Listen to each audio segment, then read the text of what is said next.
じめまして、針山工房と申します。今回は2023年8月31日をもって終映したザ・ファーストスラムダンクに出てきた宮城亮太の部屋を作っていきたいと思います。初めてのジオラマ、動画投稿で見づらい部分はあると思いますが、どうぞ最後までご覧ください。まずはじめに畳を作っていきます。畳にもいろんな種類があり、宮城亮太の家は団地だったので、団地畳という畳と同じ比率で作っていきます。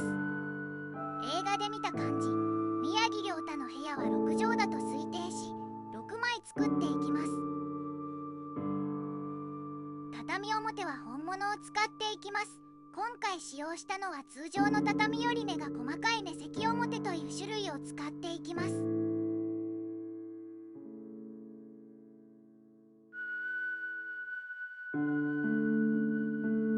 土台となる板と畳をくっつけていきます。この時余分なボンドを取れるようスポンジで伸ばしていったのですが、あまり効果は感じられませんでした。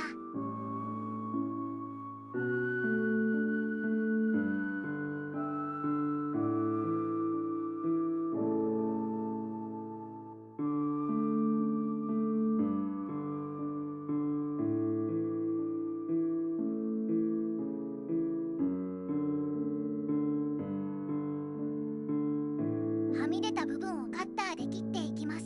この作業、地味に力が必要で、切った畳が勢いよく飛び散るので、やる方は気をつけてください。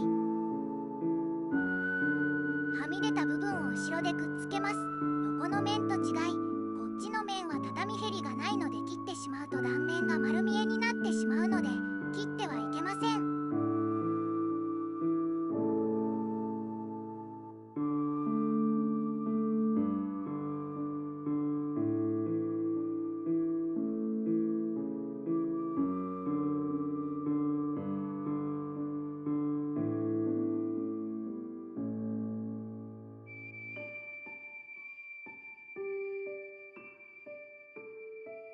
畳へりをつけていきます。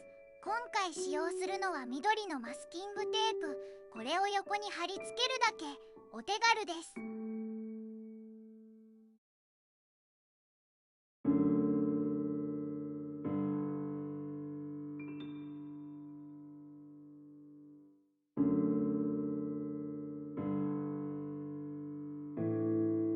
完成したのがこちら。横のシワが少し目立ちますが、はめてけば見えません。次は土台を作っていきます。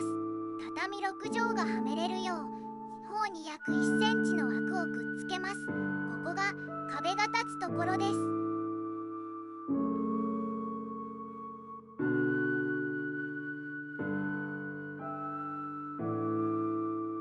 枠をつけたのがこちらです。土台に色を塗っていきます。この A 型の人をイラつかせる塗り方をしていきます。中は畳を敷くので、特に色を塗る必要はないことに今気づきました。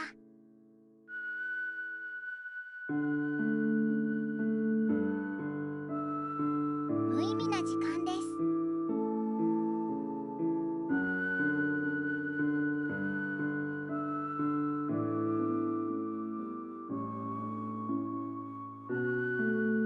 小さな木材にも色を塗っていきます。これは窓枠、襖、壁の下にあるはばきなどに使えます。先ほど土台につけた枠に小さな丸いくぼみをつけていきます。これは壁と床に磁石を埋め込み、取り外し可能にすることで、どこの角度からでも撮影可能にできるようにです。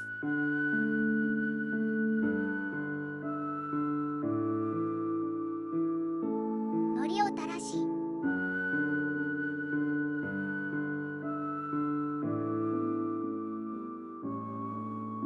このピンセットにくっつくくらい強力な磁石を入れていきます。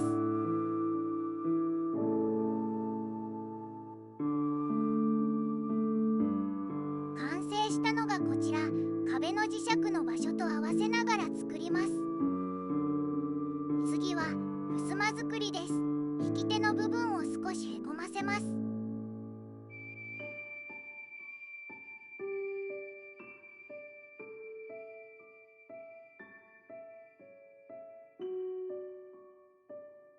へこませた部分を黒く塗りつぶしていきます。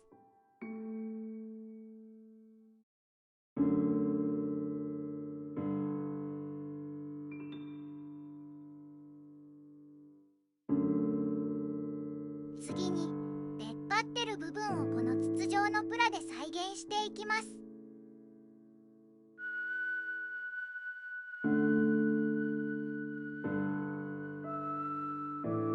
切って色を塗ったのがこちらです。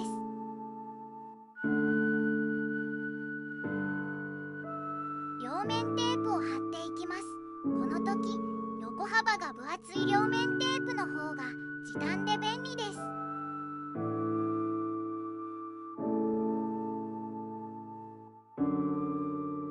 はみ出た部分をカッターで切り、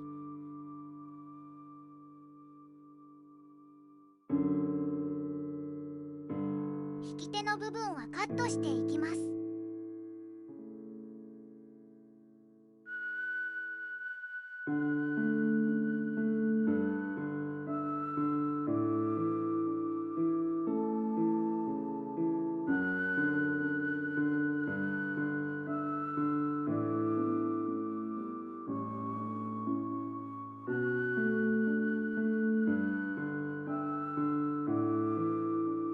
襖の大きさに切った画用紙を貼って、あれ、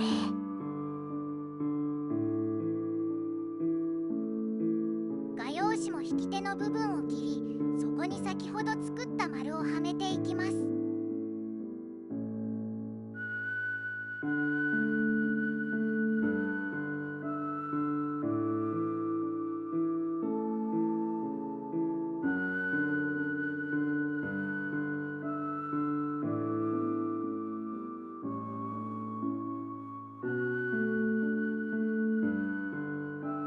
次に縁の部分を作っていきます。これも使用するのはマスキングテープ。買ったのがちょっと合皮っぽくも見える厚めのテープでした。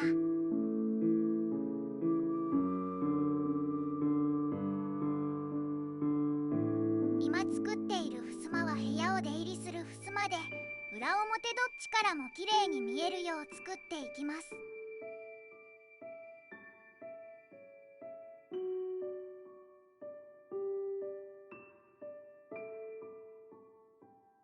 完成した襖に出っ張りをつけていきます。これがなくては襖は横にスライドできません。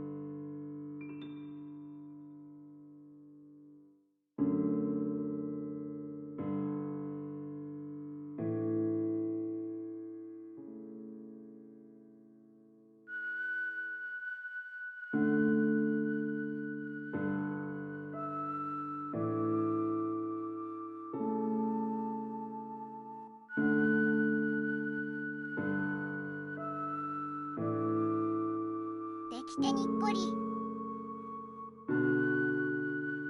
次は襖がスライドできるようくぼみを作っていきます。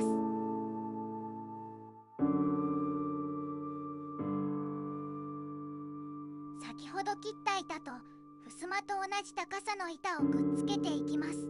この時はみ出たボンドは取るようにしましょう。見栄えも悪いし、何より襖が閉じれなくなります。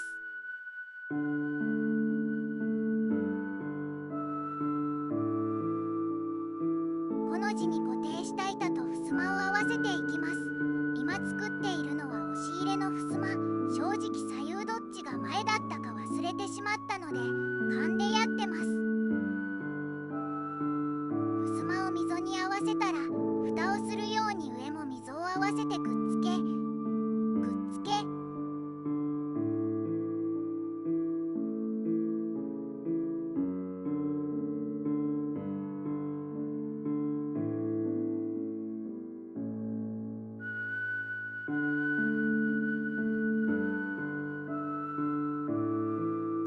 ました。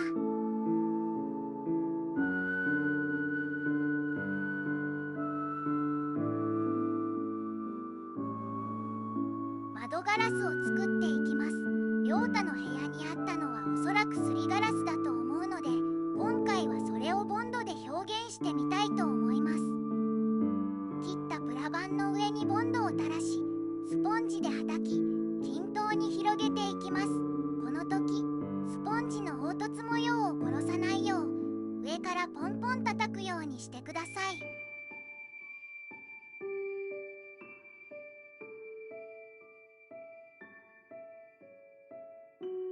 乾かしたのがこちら。結構いい感じにすりガラスの模様ができたと思います。お次は窓のサッシをつけていきます。あらかじめ銀色に塗っておいたプラ板を4辺裏表につけていきます。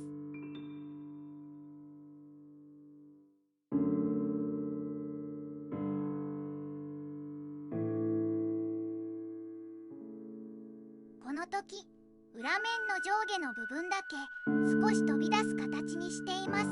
先ほどの襖と同様スライドできるようにです。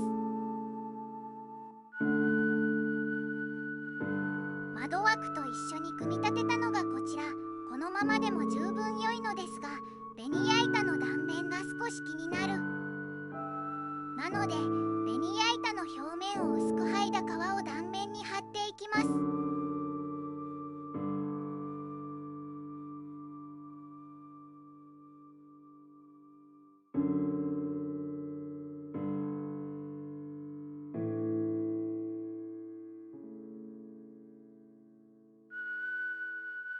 ひっくり返し裏はアルミのサッシをつけていきます。完成。側面は木目が丸見えですが自己満だからいいのです。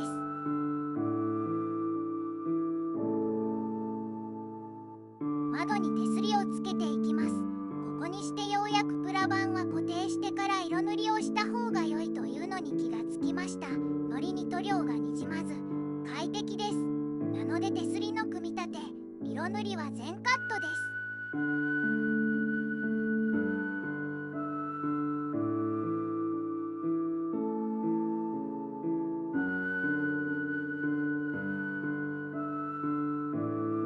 次は壁を作っていきます。材料は液体粘土、石灰です。これで土壁を再現していきます。液体粘土と石灰を混ぜます。この時分量を適当にやってしまいドロドロになってしまいました。石灰と液体粘土の割合は2対1か3対1。ちょっと溶け出したトルコアイスくらいがいいかもしれません。後々で気づきましたが、石灰は茶こしでこしてからの方がきれいに塗れました。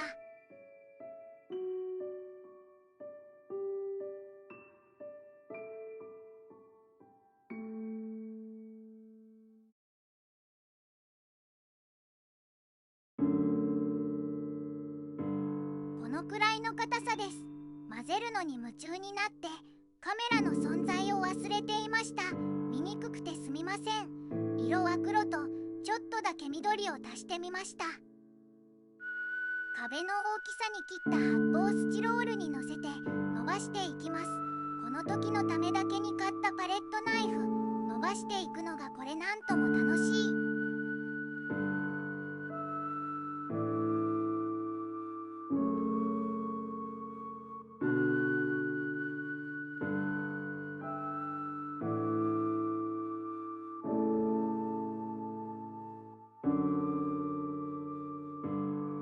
出来上がったのがこちらです。なかなか納得のいくものが作れず何度も作り直しました。ユニフォームをかけていたハンガー掛けは木の板に釘をぶっ刺したものです。あまり見せませんが一応外観のコンクリートも凹凸が出るよう筆で作りました。